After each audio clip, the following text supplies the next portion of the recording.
Vehicles की speed बहुत कम हो जाती है। और ये प्रॉब्लम्स हैं फ्रिक्शन और एयर रेजिस्टेंस। तो इस टेक्नोलॉजी में फ्रिक्शन और एयर रेजिस्टेंस की प्रॉब्लम दूर होने से सुपर फास्ट स्पीड हासिल की जा सकती है। अब जानते हैं कि हाइपरलूप दिखते कैसे हैं। दरअसल हाइपरलूप में एक लंबी वैक्यूम ट्यूब होती है और कैप्सूल जैसे कंपार्टमेंट होते हैं जिन्हें पोर्ट कहा जाता है। ये पोर्ट वैक्यूम ट्यूब के अंदर हाई स्पीड से चलते हैं। इन ट्यूब को लूप कहा जाता है और क्योंकि इस टेक्नोलॉजी में ट्रांसपोर्ट लूप में ही होता है इसलिए इस टेक्नोलॉजी को हाइपरलूप टेक्नोलॉजी नाम दिया गया है। इन ट्यूब्स के अंदर वैक्यूम जैसा एनवायरनमेंट तैयार किया जाता है। वैक्यूम यानी निर्वात, ऐसी सिचुएशन जिसमें हवा ना हो। और इस टेक्नोलॉजी की यही तो अनोखी बात है कि जिस वैक्यूम ट्यूब में फोर्ड में बैठकर आप सफर करेंगे उसमें बहुत ही कम हवा होगी। यानी ट्यूब के अंदर से लगभग 90% एयर बाहर निकाल दी जाती है जिससे एयर का फ्रिक्शन कम हो जाता है। हालांकि 10% एयर इस ट्यूब में इसलिए छोड़ दिया जाता है जिससे पोर्ट पर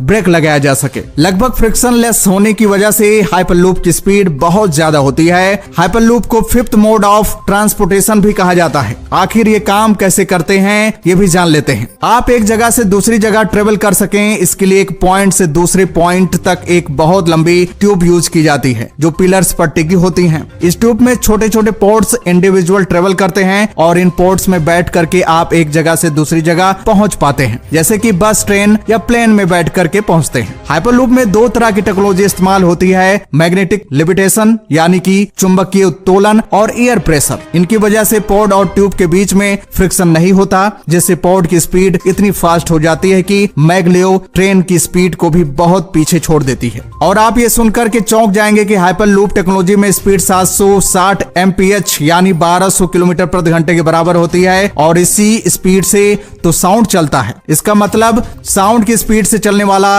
ये हाइपरलूप अभी तक की सुपर फास्ट स्पीड को अचीव करने का दम रखता है। और कमाल की बात यह भी है कि वैक्यूम ट्यूब में चलने वाले पोर्ट पर दो फोर्सेज लगते हैं, मैग्नेटिक फोर्स और एयर फोर्स, जो न केवल पोर्ट को वैक्यूम ट्यूब में आगे बढ़ाते हैं बल्कि हवा में भी उठा देते हैं। हाइपरलूप को आप इस तरीके से भी समझ सकते हैं कि मैग्नेट ट्रेन में मैग्नेट के सहारे ट्रेन अपने ट्रैक पर चलती है जिससे ट्रेन और पटरी के बीच में फ्रिक्शन कम होता है जिससे उसकी स्पीड बहुत ज्यादा बढ़ जाती है। और हाइपरलूप एक ऐसी एडवांस मैगलेव ट्रेन है जिसे वैक्यूम ट्यूब में चलाया जाएगा। अगर इसके बेनिफिट्स की बात करें तो हाइपरलूप को चलाने के लिए पेट्रोलियम की जरूरत नहीं है जिससे पेट्रोल डीजल पर से निर्भरता खत्म हो जाएगी। कतर जैसे देशों को बड़ा सबक सिखाया जा सकेगा। ये एनवायरमेंट फ्रेंडली भी है, साथ साथ समय की भी बचत होगी। सबसे खास बात तो यह है कि एक्सीडेंटल इश्यूज भी खत्म हो जाएंगे। हाइपरलूप कॉन्सेप्ट को पहली बार टेस्ला के फाउंडर और दुनिया के सबसे अमीर व्यक्ति एलन मस्क ने प्रेजेंट किया था, लेकिन इसका इम्प्लीमेंट सबसे पहले IIT मद्रास के छात्रों ने करके दिखा दिया है। अगर हम स्पीड के साथ बढ़ते रहे तो अगले 10 साल के भीतर यह हाइपरलूप ट्रेन हमारे देश में दौड़ना शुरू हो जाएगी। हाइपरलूप तकनीक पर काम करने के लिए मंत्रालय ने IIT मद्रास की टीम को 8.34 करोड़ रुपए की फंडिंग दी थी और इसी फंडिंग का यूज करके आज हमें बड़ी सफलता देखने को मिल रही है। दोस्तों, इसके बारे में आपका क्या कहना है कमेंट बॉक्स में जरूर बताइएगा। तो दोस्तों, जय हिंद, जय भारत।